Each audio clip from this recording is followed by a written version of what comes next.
नमस्कार, देवभूमि उत्तराखंड के इस खास बुलेटिन में आपको बहुत बहुत स्वागत है। मैं हूं आपके साथ ऋतु। चले बुलेटिन की शुरुआत करते हैं बड़ी खबर के साथ। मुख्यमंत्री पुष्कर सिंह धामी का आज कार्यक्रम है। सुबह 9:30 बजे से शासकीय कार्य करेंगे सीएम धामी।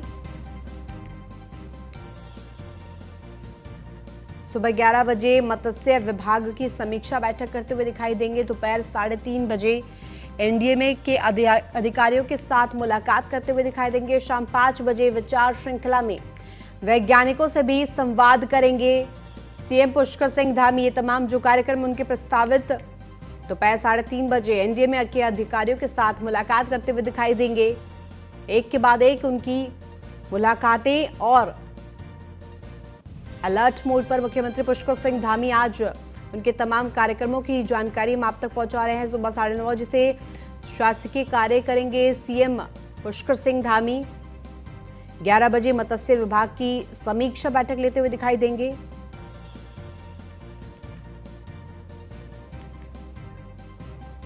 अधिक जानकारी के साथ विशेष संवाददाता सुदीप जैन जुड़ गए। सुदीप, क्योंकि आज सीएम पुष्कर सिंह धामी का एक के बाद एक कार्यक्रम है और वो कार्यक्रम की हम सूची भी बता रहे हैं 9 बजे 11 बजे, और क्या कुछ अधिक जानकारी आपके पास है?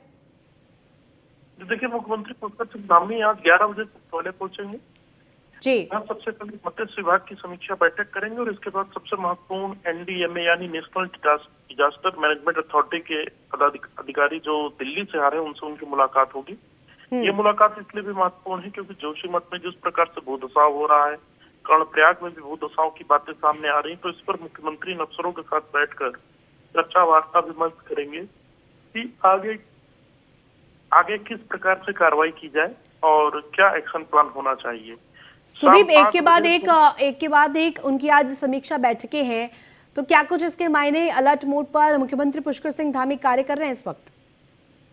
जी बिल्कुल, और शाम 5 बजे जो उत्तराखंड @25 बोध इस वक्त एक विचार श्रृंखला है जो उनके आवास पर होती है, जहां कई जानकार लोग चर्चा करते हैं और राज्य में बेहतरी के लिए उस पर बातचीत होती है। तो आज उसी क्रम में केंद्रीय प्रयोगशालाओं, शोध संस्थानों और तकनीकी उपक्रमों के शीर्ष वैज्ञानिकों के साथ संवाद है, यानी टेक्निकल लोगों के साथ मुख्यमंत्री की आज भी चर्चा हो रही है। तो जोशीमठ की आपदा को देखते हुए व राज्य के अन्य कामकाज को देखते हुए आज भी मुख्यमंत्री का बेहद व्यस्त शेड्यूल है।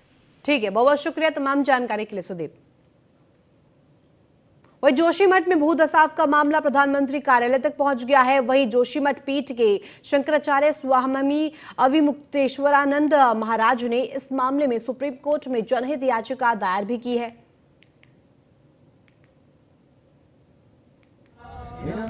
जोशीमठ में घरों और सड़कों पर बड़ी बड़ी दरारें आने के कारण इलाके में दहशत का माहौल है।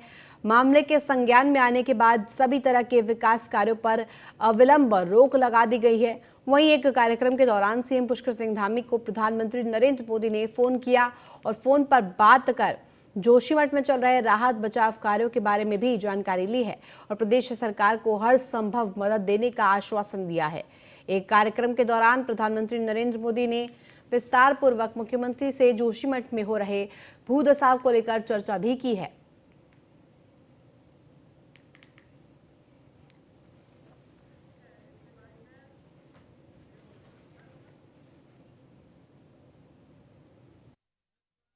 माननीय प्रधानमंत्री जी ने दूरभाष पर मुझसे काफ़ी डिटेल में सारी जानकारी ली है कि कितने परिवार उसकी जद में आ रहे हैं, कितना नुकसान हुआ है, किस प्रकार से वहाँ पर पानी निकल रहा है, लोगों के विस्थापन के लिए, लोगों को सुरक्षित स्थानों पर ले जाने के लिए क्या किया गया है, राहत शिविरों में कैसे लोग रह रहे हैं, आगे कैसे उनके पुनर्वास की व्यवस्था होनी है, उस सब पर माननीय प्रधानमंत्री जी ने बहुत विस्तार से चर्चा की है और उन्होंने जोशीमठ को बचाने के लिए हर संभव प्रयास जो भी होगा हर संभव उन्होंने आश्वासन भी दिया है, विश्वास दिया है कि हर संभव वहाँ पर काम होगा उस शहर को बचाने के लिए और लोगों के लिए हर संभव सहायता का उन्होंने आश्वासन दिया है कि आप डिटेल उसका आकलन कर लीजिए, उसके बाद जो है उस पर कार्रवाई करेंगे।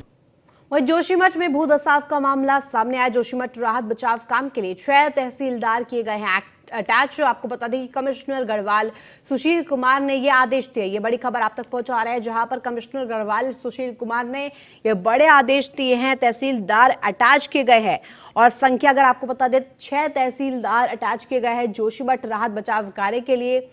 और ऐसे में भू धसाव का पूरा मामला जो कि एक के बाद एक अब सुर्खियां बनता हुआ, क्योंकि जोशीमठ में हालात फिलहाल बहुत चिंताजनक बने हुए हैं।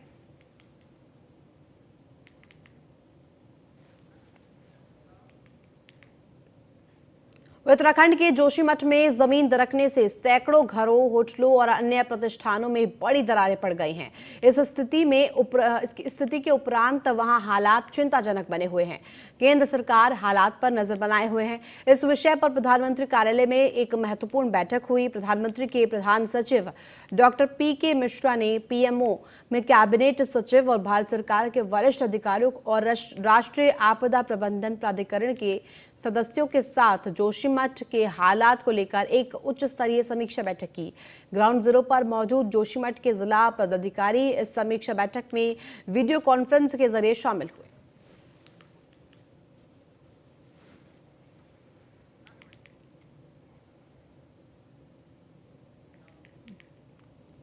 उत्तराखंड के जोशीमठ में हो रहे भूधसाव से स्थिति लगातार बिगड़ रही है। वहीं इस बीच मुख्यमंत्री पुष्कर सिंह धामी का कहना है कि जब से ये घटना सामने आई है, इसका अध्ययन लगातार हो रहा है। अब सरकार भी इस पर अध्ययन कर रही है। वहीं बीजेपी के प्रदेश अध्यक्ष महेंद्र भट्ट ने CM धामी के प्रयासों की तारीफ करते हुए कहा कि मुख्यमंत्री का आभारी हूं। उन्होंने जो जोशीमठ में टीम गठित की है वो समय समय पर रिपोर्ट देगी। साथ ही प्रधानमंत्री का भी आभारी हूं। मुख्यमंत्री के साथ विस्तार से चर्चा की है। जिनके पास अभी रहने की व्यवस्था नहीं है, उनके लिए सरकार द्वारा अस्थायी व्यवस्था भी कराई गई।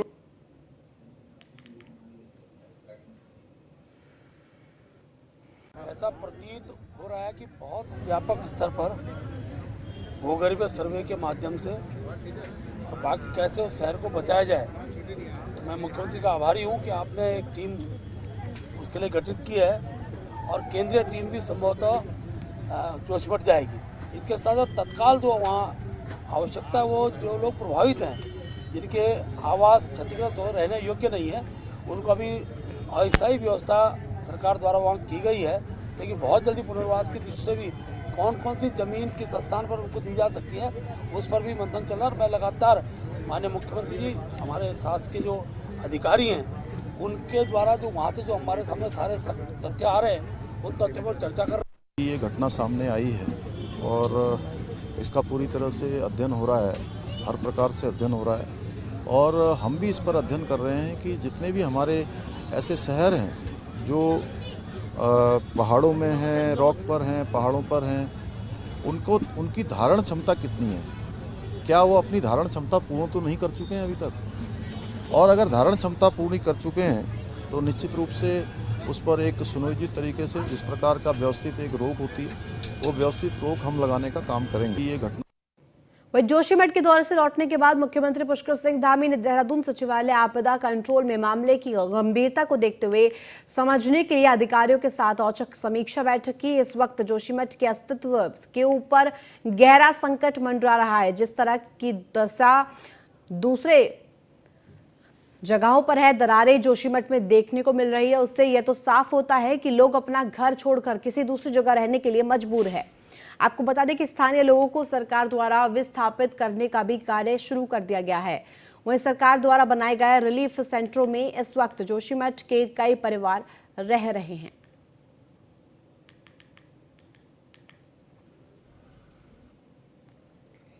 जोशीमठ में जो लोगों से मैं वहाँ मिला हूँ, वहाँ पर हमारे जो विभिन्न सामाजिक संगठनों के लोग थे, राजनीतिक दलों के लोग थे, सभी ने जो सुझाव दिए हैं जो आपदा के समय में हम सबको करना चाहिए, उसके बारे में यहाँ पर हम लोगों ने एक समीक्षा करी है। और सभी को हमने कहा है, एकदम स्ट्रिक्ट आदेश सबको किए हैं कि जान माल की किसी भी कीमत पर हानि नहीं होनी चाहिए।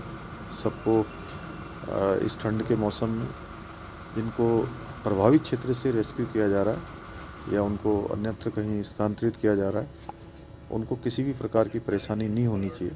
जोशीमठ में जो लोग वही नेशनल इंस्टीट्यूट ऑफ हाइड्रोलॉजी को जोशीमठ में रिस रहे पानी की जांच करने का जिम्मा दिया गया है।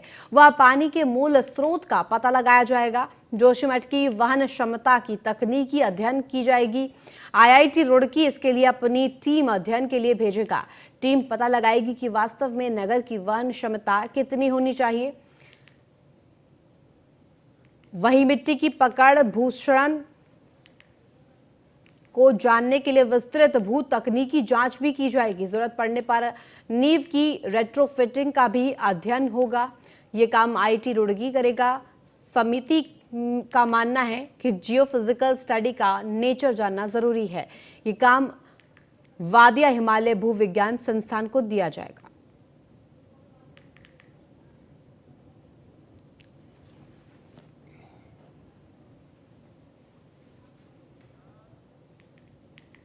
वही मुख्यमंत्री पुष्कर सिंह धामी ने देहरादून स्थित नेहरू कॉलोनी में मां धारी देवी और भगवान श्रीनाग राजा देवी डोली शोभा यात्रा शुभारंभ में बतौर मुख्य अतिथि शिरकत की है।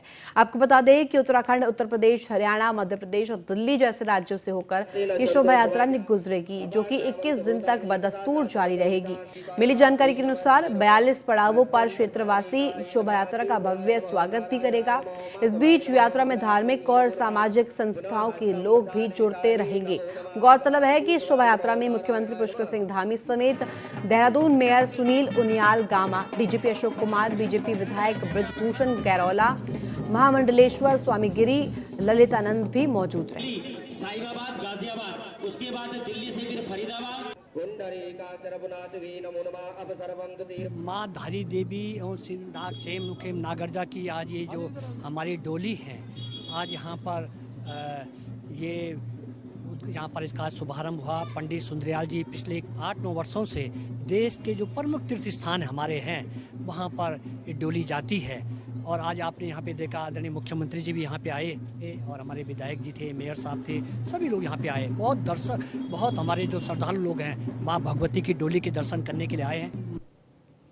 वही देहरादून के गांधी पार्क में श्रद्धांजलि सभा और शांति यज्ञ आयोजित किया गया। मुख्यमंत्री पुष्कर सिंह धामी ने PM मोदी की माता स्वर्गीय हीराबेन मोदी की श्रद्धांजलि सभा और शांति यज्ञ में शिरकत की। इस दौरान वित्त मंत्री प्रेमचंद अग्रवाल, BJP अध्यक्ष महेंद्र भट्ट, BJP विधायक खजान दास भी मौजूद रहे।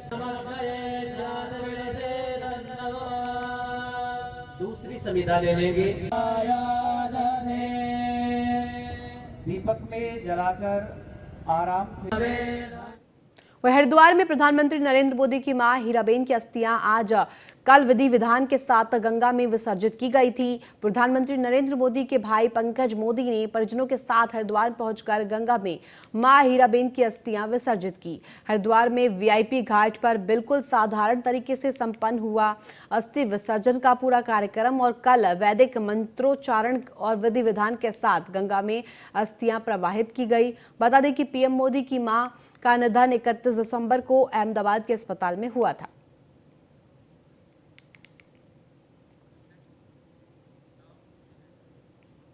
लक्सर क्षेत्र के सुल्तानपुर निवासी मोहम्मद अलाउद्दीन नैनीताल स्थित उत्तराखंड उच्च न्यायालय मर लंबे समय से बतौर अधिवक्ता वकालत कर रहे हैं, जिन्होंने पुलिस को तहरीर देकर शिकायत की थी कि 7 दिसंबर को उनके घर में 2 आरोपी ने घुसकर मारपीट की और जान से मारने की धमकी भी दी है।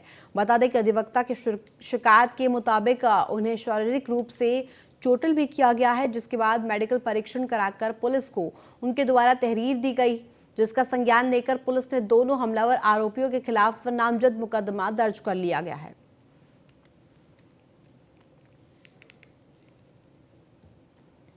कोतवाली लक्सर के संज्ञान में आया, जिसमें सुल्तानपुर क्षेत्र के रहने वाले अधिवक्ता महोदय और उनके क्लाइंट के बीच एक विवाद हुआ, जिस विवाद के चलते क्लाइंट द्वारा इनके घर पे जाके तोड़फोड़ की गई और संबंध में हमने जो सुसंगत धाराएं हैं उनमें मुकदमा पंजीकृत कर लिया है।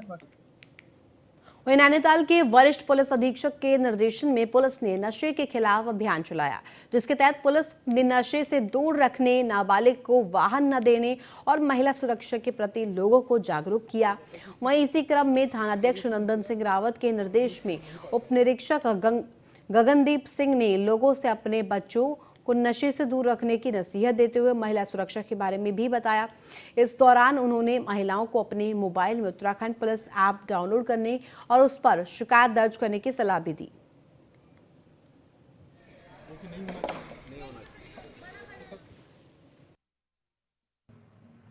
थाना कालाडूंगी पुलिस द्वारा नशे के विरुद्ध एक अभियान चलाया जा रहा है, जिसमें नशे के कारोबार करने वाले अभियुक्तों को गिरफ्तार कर जेल भेजा गया है। इसके अतिरिक्त नशे को रोकने के संबंध में व्यापक प्रचार प्रसार और जन जागरूकता स्कूलों में, नगर पालिका के विभिन्न वार्डों में की जा रही है और तथा महिलाओं की सुरक्षा हेतु गोरा शक्ति ऐप लोड करने की हिदायत दी गई, जिससे किसी भी समय पुलिस की सहायता प्रदान हो सके। देहरादून में अटल भाषण प्रतियोगिता कार्यक्रम का आयोजन किया गया, जिसमें मुख्यमंत्री पुष्कर सिंह धामी ने प्रतिभाग किया। वहीं भारतीय जनता युवा मोर्चा के राष्ट्रीय उपाध्यक्ष नेहा जोशी ने बताया कि केंद्र और प्रदेश नेतृत्व के आह्वान पर पूर्व पीएम अटल बिहारी वाजपेयी को प्रेरणा मानकर अटल भाषण प्रतियोगिता का आयोजन कर रहा है। देश की हर जिले में इस कार्यक्रम का आयोजन किया जा रहा है। हर जिले में प्रथम, द्वितीय और तृतीय स्थान प्राप्त करने वाले प्रतिभागी प्रदेश स्तर पर प्रतिभाग कर रहे हैं। उत्तराखंड के दूरस्थ क्षेत्रों में जो प्रतिभा छिपी हुई है, उसे देहरादून तक पहुंचाने का काम किया जा रहा है। अनुशासन का पालन करूंगा मैं अपने साथ। युवा मोर्चा ने हमारे जो राष्ट्रीय अध्यक्ष हैं तेजस्वी सूर्या जी के, उनके विजन के अंतर्गत एक अटल डिबेट क्लब लॉन्च किया अटल जी की जन्म जयंती पर। तो लगातार हर ज़िले में उत्तराखंड के ये कार्यक्रम हो रहे हैं, जिस प्रकार देश के हर ज़िले में हो रहे हैं। और आज हर ज़िले में जो प्रथम, द्वितीय और तृतीय स्थान जिन प्रतिभागियों ने हासिल किया, वो प्रतिभागी आज यहाँ पे प्रदेश स्तर के इस कार्यक्रम में आ रहे हैं। बहुत शानदार भाषण दे रहे हैं। कुछ विषय उनको दिए गए जो समसामयिक विषयों पर उनके विचार हमें सुनने का मौका। वहीं जसपुर में अल्ट्रासाउंड मशीन न होने के कारण लोगों को निराश होना पड़ रहा है। आपको बता दें कि बीते 5 दिन पहले केंद्रीय रक्षा राज्य मंत्री अजय भट्ट जसपुर दौरे पर आए थे, जिसके बाद पत्रकारों से बातचीत में उन्होंने बताया कि 1 साल पहले अस्पताल को अल्ट्रासाउंड मशीन के लिए 30 लाख रुपए दिए गए थे, लेकिन उसके बाद भी अभी तक अल्ट्रासाउंड मशीन नहीं आ पाई है। उन्होंने कहा कि बीते रोज कोरोना के संबंध में जिला के सभी अधिकारियों के साथ बैठक की गई थी, जिसमें नाराजगी भी जाहिर की गई। 1 साल पहले पैसे स्वीकृत होने के बाद भी अब तक मशीन नहीं लग पाई है, जिसके बाद 15 जनवरी से पहले मशीन उपलब्ध कराने की बात कही गई है।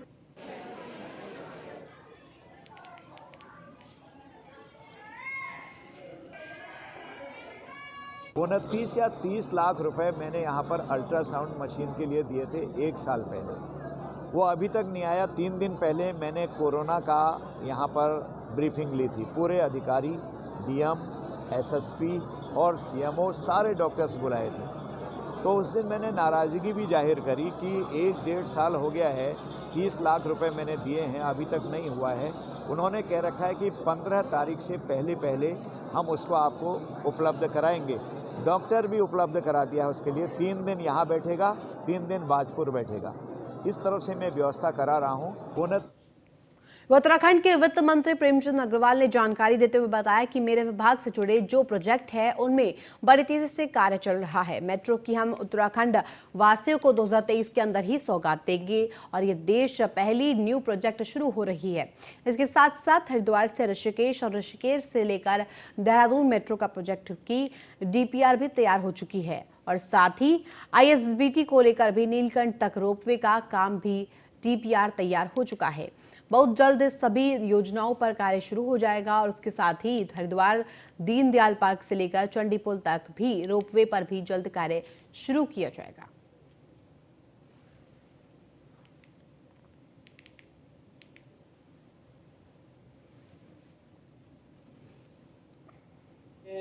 विभागीय जो प्रोजेक्ट्स हैं वो लगभग बहुत तेजी से काम उन पे हो रहा है। नियो मेट्रो का देहरादून में हम 2023 के अंदर सौगात देंगे उत्तराखंड को और ये देश की पहली नियो प्रोजेक्ट हमारे उत्तराखंड में शुरू होगी। और उसके साथ साथ जो हमारा हरिद्वार है, हरिद्वार से ऋषिकेश और ऋषिकेश में नेपाली फार्म से लेकर देहरादून भी मेट्रो का प्रोजेक्ट हमारे यहाँ डीपीआर तैयार हो गई है। साथ में हमारे यहाँ जो आईएसबीटी से नीलकंठ तक का रोपवे का भी काम डीपीआर उसकी हो गई है। बहुत जल्द हम इन सारी योजनाओं पे काम करेंगे।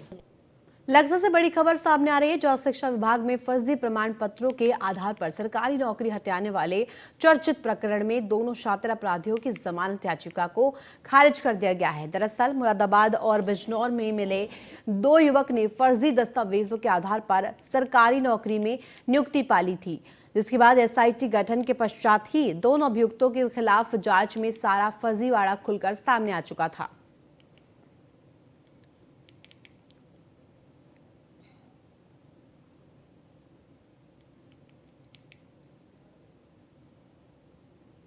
अन्य शख्स के मामले, अशोक नाम के एक शख्स के पेपर लेकर, दस्तावेज लेकर धोखे से और शिक्षा विभाग में नौकरी प्राप्त कर ली इसने। फिर इसका जब वो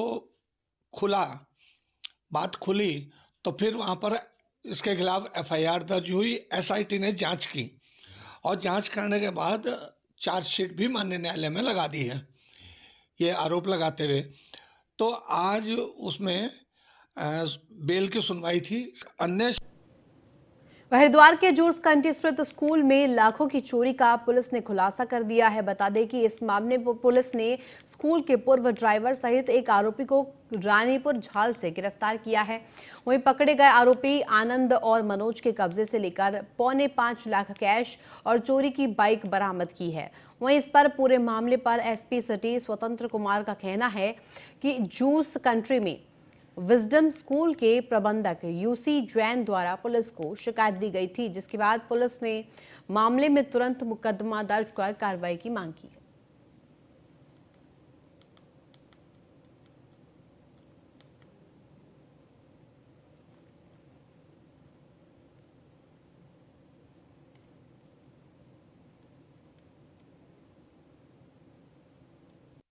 हमारी एक टीम सीसीटीवी फुटेज को खंगालने में लगी, जिसमें हमें एक अहम सुराग मिला। उसको जब डेवलप किया गया तो दो संदिग्ध सामने आए जो घटना को कारित किए होंगे, इस बात का अंदेशा हुआ। जब उनके बारे में डिटेल निकाली गई तो वो पूर्व में जैन साहब के ड्राइवर था। दो संदिग्धों को गिरफ्तार की। जब कड़ाई से पूछताछ किया गया तो उन्होंने अपने जुर्म को कबूल किया। उनका नाम मनोज और आनंद है। दोनों के पास से 4,62,000 रुपए कैश बरामद। लक्सर कोतवाली से एक मामला सामने आया है, जहां युवती और युवक बतौर प्रेमी जोड़े के रूप में लक्सर कोतवाली पहुंचे, जहां उन्होंने अपने परिजनों के खिलाफ शिकायत दर्ज कराई। वही प्रेमी जोड़े ने बताया कि युवती के परिजन प्रेम संबंधों के खिलाफ है, उन दोनों को गांव में नहीं रहना देना चाहते हैं। फिलहाल मामले की मौके की शिकायत के बाद पुलिस ने मामले का संज्ञान ले लिया है और प्रेमी जोड़े के परिजनों को लक्सर कोतवाली तलब कर समझाने बुझाने का प्रयास किया जा रहा है। वही प्रेमी जोड़े के मुताबिक दोनों के विधिवत रूप से विवाह किया है।